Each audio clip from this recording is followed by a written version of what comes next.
Salut à tous. C'est Dr America from Englewood Insuline Barry. Aujourd'hui je vais vous parler de la drépanocytose.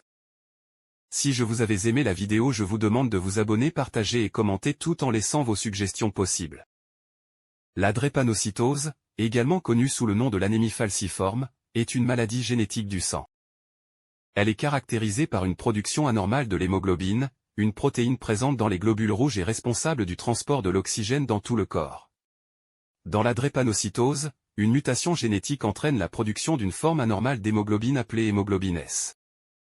Lorsque les globules rouges atteints de cette hémoglobine anormale sont exposés à un faible taux d'oxygène, ils prennent une forme en croissant, d'où le nom falciforme, et deviennent rigides. Ces globules rouges déformés peuvent obstruer les vaisseaux sanguins, entraînant une diminution de l'apport en oxygène vers les organes et les tissus, ainsi qu'une destruction prématurée des globules rouges. Les symptômes de la drépanocytose peuvent varier d'une personne à l'autre, mais ils incluent généralement des crises de douleur sévères appelées crises drépanocytaires, une anémie, faible taux de globules rouges, une susceptibilité accrue aux infections, une fatigabilité, des problèmes de croissance et de développement chez les enfants, et des complications à long terme affectant plusieurs organes tels que les poumons, le cerveau, le foie, la rate et les reins. La drépanocytose est une maladie chronique qui nécessite une prise en charge médicale spécialisée tout au long de la vie. Le traitement vise à soulager les symptômes, prévenir les complications et améliorer la qualité de vie. Cela peut inclure la prise de médicaments pour gérer la douleur, la prise d'antibiotiques pour prévenir les infections, l'administration de transfusions sanguines régulières pour compenser l'anémie sévère, et dans certains cas, une greffe de moelle osseuse peut être envisagée comme traitement curatif potentiel.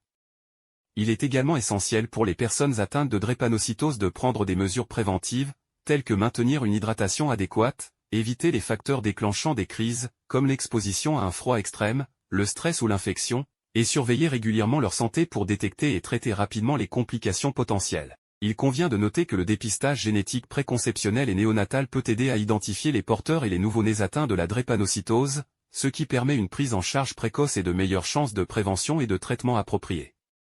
Si tu as des préoccupations concernant la drépanocytose, il est important de consulter un professionnel de la santé, comme un médecin spécialiste en hématologie. Si vous êtes sanguiné, je vous propose d'aller consulter Dr Diakité ou Dr Tierno Amadou Dihisto au service d'hématologie Ignace Dine pour une meilleure prise en charge. Merci pour votre attention. C'est Dr America Insuline Barry.